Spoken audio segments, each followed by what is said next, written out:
wherever there's a large population of people, and an individual is trying to make a statement, for the world to see, the stage. New York is the stage. Los Angeles is the stage, what I'm saying, for the world to see. Whatever you do in New York or in Los Angeles, California, New York City, Los Angeles, California, that is the stage for the world to see. That's the reason why it's imperative that you leave these bigger cities, because it's only going to get worse. Look at just think about it. Look at how many incidents have occurred as of recent in New York City streets, as well as in the subways. Straight up. Just look at 9/11. Just look at when I was living in New York in the 90s. Y'all know the black dude that got on the LIRR and shot and killed those people and went to court and was his own lawyer, and they wound up, saying that he was crazy. He got to live, no matter how harsh his life is, a punishment, whatever punishment he got to receive, whether he's living in a padded cell for the rest of his life, he got to live. Should I go on? As of recently, a couple weeks back, a black female, they found the woman's torso in a trash can. These New York rappers on demon time, talking about spinning around on the ops, spinning around the block on the ops. And what do all of these people have in common?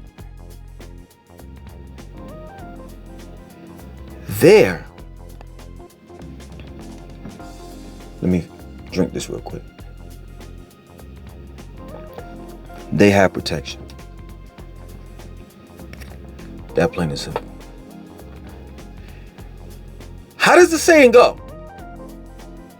Never bring a knife, pepper spray, butter knife, and hammer, screwdriver, a shoe, a pocket knife, a blade, an axe to a gunfight. That plain and simple. If every citizen were able to practice their constitutional right under the Second Amendment, then possibly, I'm not saying this to be factual, possibly that situation that happened in Brooklyn and all of the other situations could have ended a little different. Had New York City made it. Now I know what, let's be technical, because I know how you all get. You can have a firearm in New York City, in the state of New York, but you got to go through so much red tape till it's ridiculous. The average citizen, civilian, rightfully can't have a firearm. It's just that plain and simple. It is very difficult. But here in good old South, you call us country down here. You say that you say I slow. That this is racism down here. People are still in slavery down here. But I tell you what, I get to have this at all times. All times. Definitely clear. Don't want y'all to get it twisted. All times. And let me tell you something about the South. Yeah, shit be going on. I ain't gonna even lie. I'm not gonna even lie. But at the end of the day, let me tell you something. When somebody see you packing that thing, well, with me, they're not gonna ever see me packing it. You can't see it. I have it concealed. Yeah, you can get a CCW down here in the good old South. So ain't nobody gonna see you coming. Neither will they see me. And it's easy for you to get. It's not hard at all. Pause. Take a field test. Take a handwritten test. You pass that. You get a certificate. You go online. You paid $100. Set an appointment. You go to the appointment, the sheriff's office, sheriff's department. You get fingerprinted. You show them your certificate and you fill out the application, all that stuff that you need to figure out, that you need to fill out. A couple of weeks later, they come back with your CCW. What I got mine in the mail, but being that, this 19 thing, you know what I'm saying? I don't like to say the whole thing. Now that this 19 thing is somewhat over, you could probably pick it up at the sheriff's department, sheriff's office. It took me damn near a year to get my CCW, but for you, it probably take you a couple of weeks now that things are back to so-called normal.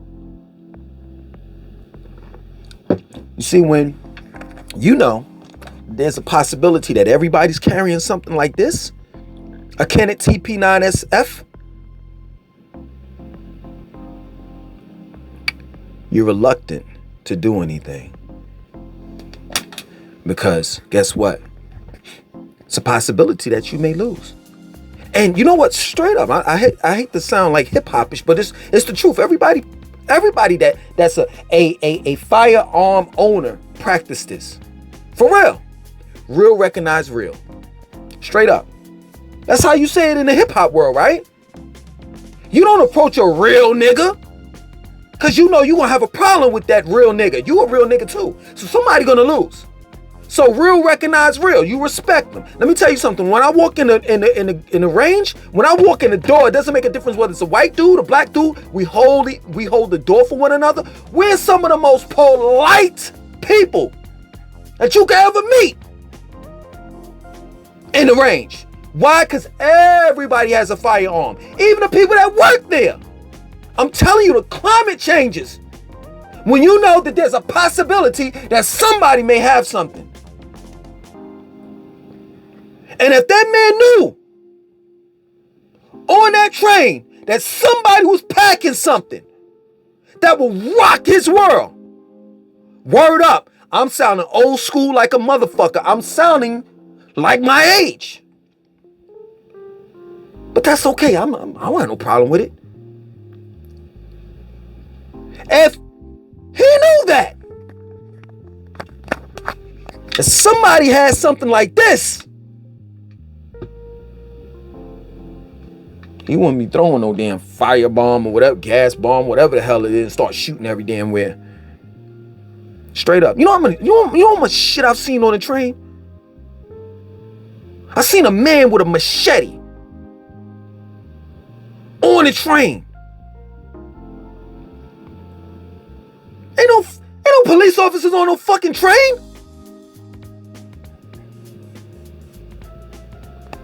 If they are, they just watching motherfuckers hopping a turnstile and they giving out tickets and shit. That's it.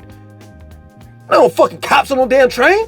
Motherfuckers can do whatever the fuck they want to do. You know how many bums have threatened other motherfuckers? Dingling, hanging all around back and forth. And this motherfucker half naked. Ain't nobody saying shit. Ain't nobody doing shit. Everybody frozen up, freezing and shit.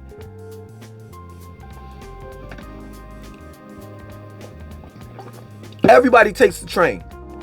Everyone. Especially the victims, the VICs, the civilians, the regular civilians don't pack no guns. They think that NYPD is gonna protect them. You know what they call the cops? First responders. No, they the third responders.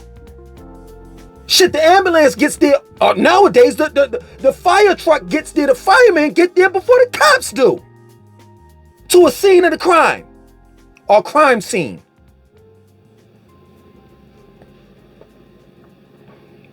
Straight up. So this is what they tell you, when you in class in CCW, you are your own first responder. We're not shitting on the police. We're just not. We're just saying that, at the end of the day, you have to protect and defend yourself. You know how many people were running out of that train, coughing, crying and all the rest of that shit? Let me tell you something. If I was on a train with oh my God, I'm not hard at all, pause. I'm not a tough guy. But it's something that gets into me. That's in me. That comes out.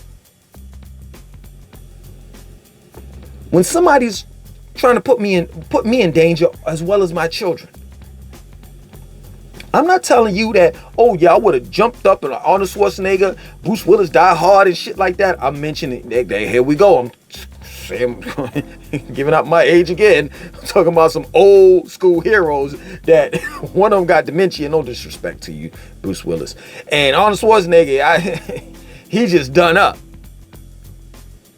But I ain't coming out like Rambo, Sylvester Stallone type shit and shooting everybody, all of that crazy shit. That's not what I'm saying.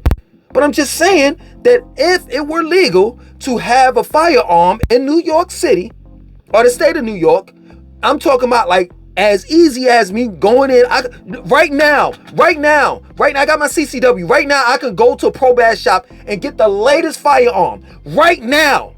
I'm telling you, this is my word. If I really wanted it, I would record it and show me purchasing it. If I really wanted to get another gun right now, firearm. I don't need one right now. But it's just that easy.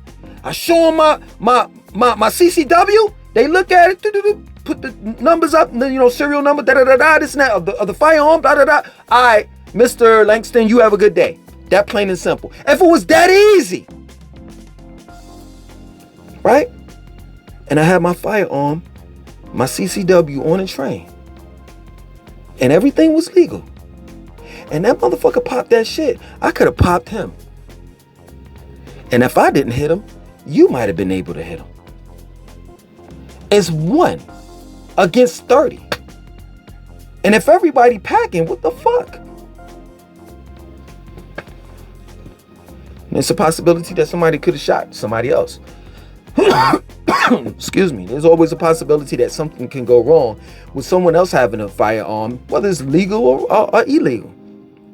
You know what I'm saying? Hell, just a month ago, if I'm not mistaken, less than a month ago, dude shot himself at South Park Mall. It happens.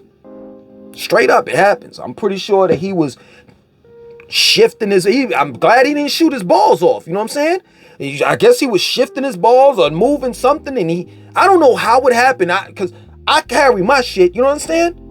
And there's no way I can shoot myself, but I don't know. Maybe his gun holster was like leather, I don't know. But he shot his damn self. That's another thing too. They teach you this, you know what I'm saying, in CCW classes, and then also in general, when you go to any range, gun safety is number 1 on the list. Before you even own a firearm, you need to practice gun safety. Period. And really, once you get a firearm, before you even pull a trigger, you need to go around and dry fire. You need to practice. It's called dry fire. Shut up. Without live ammunition inside the chamber or the magazine. Straight up. But this is the point that I'm trying to make, man. All of these things are happening in states, cities that make it very difficult for regular civilians to protect and defend themselves. And now, Sleepy Joe Biden, he's trying to outlaw and make ghost guns illegal. And for those that don't know what ghost guns is, you can actually order the parts and put it together. A ghost gun is any type of weapon that has no serial number on it, where the federal FBI can't trace it. And which, to me, overall, the whole thing of people giving you the right to bear arms and Constitution or the government or whatever have you, it's all illegal. You should be able to protect and defend yourself, and you shouldn't have to register your firearm with any type of government. Period. But hey, man, I'm country. Eyes country. What do I know? Hold on, my eyes ain't big enough. What do I know? I don't know a damn thing, Eyes didn't go to college. Eyes dropped down in the 8th grade, so I can barely read. What do I know? I'm a country. What do they call it? What else they call country people? Oh, ass backwards. I know nothing. I went up there to where's my father live at in the big cities, and I seen all those big buildings, and I was like, wow, it must be amazing to live here. I knows nothing. And I sat there with my stepsisters, and they kept on picking in my accent, cause they talk like, you know what I'm saying, B?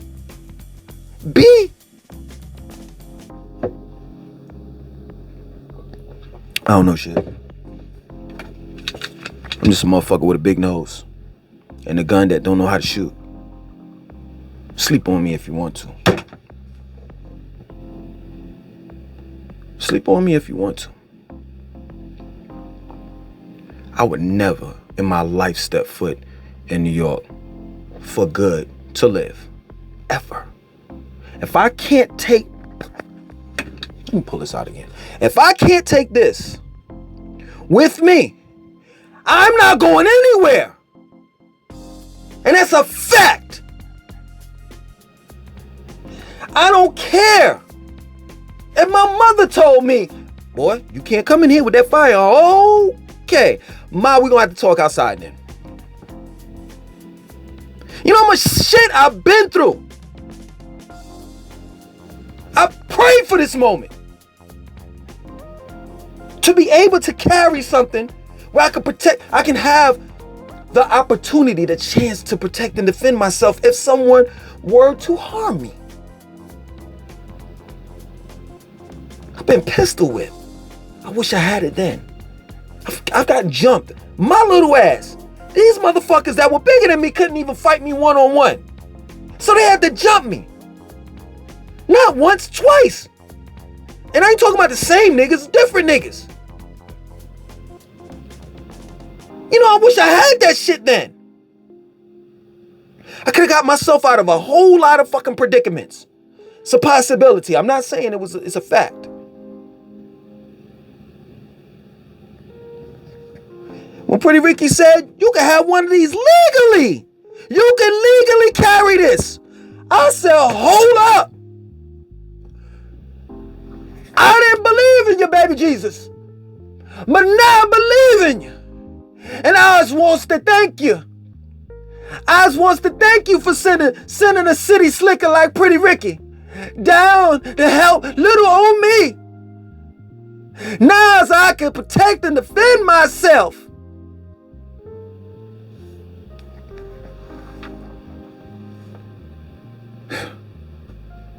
Sign me up, man.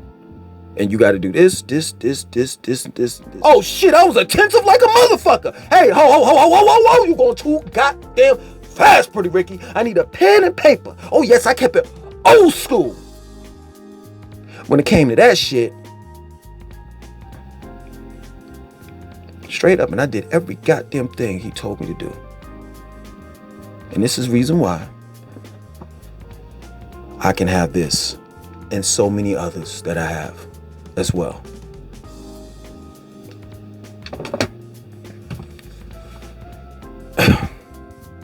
So I would tell you, some of you New Yorkers are not going to change. You, no matter what happens in New York, you want to stay in New York. I got family members that's like that. You understand? That died in New York.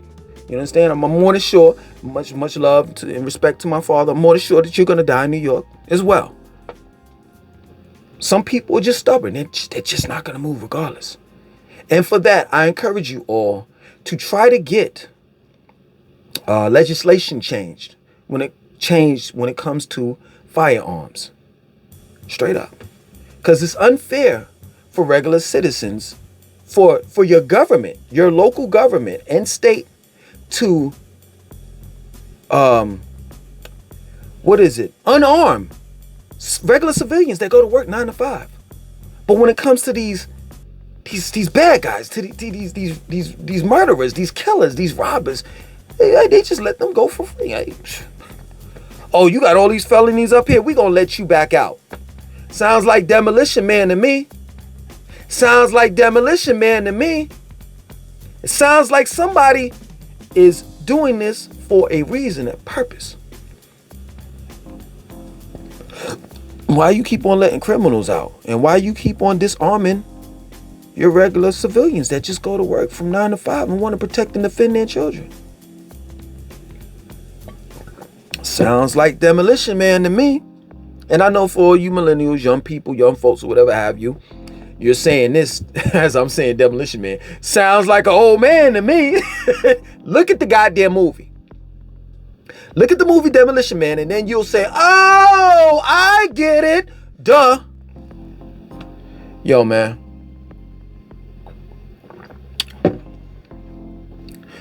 Don't you understand that there's a war going on outside?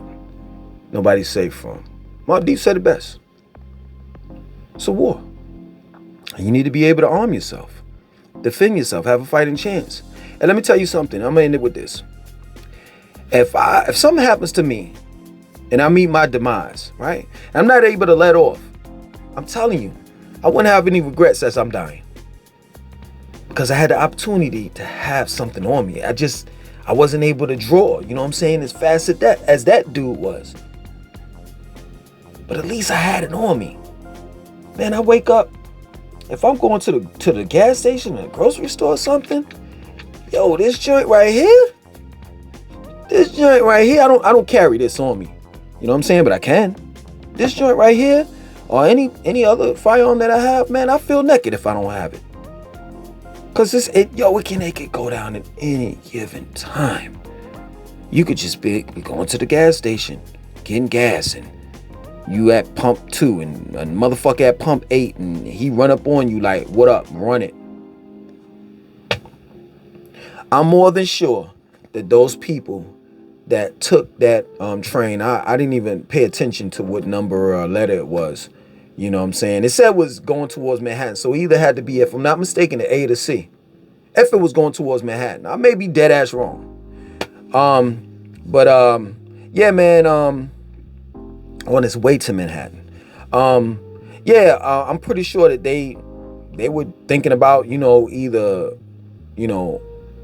like what they're gonna do when they get to work, or they were going shopping. It was something. It wasn't, motherfuckers gonna get on a train and throw a smoke bomb and then start shooting. That was the last damn thing on their minds.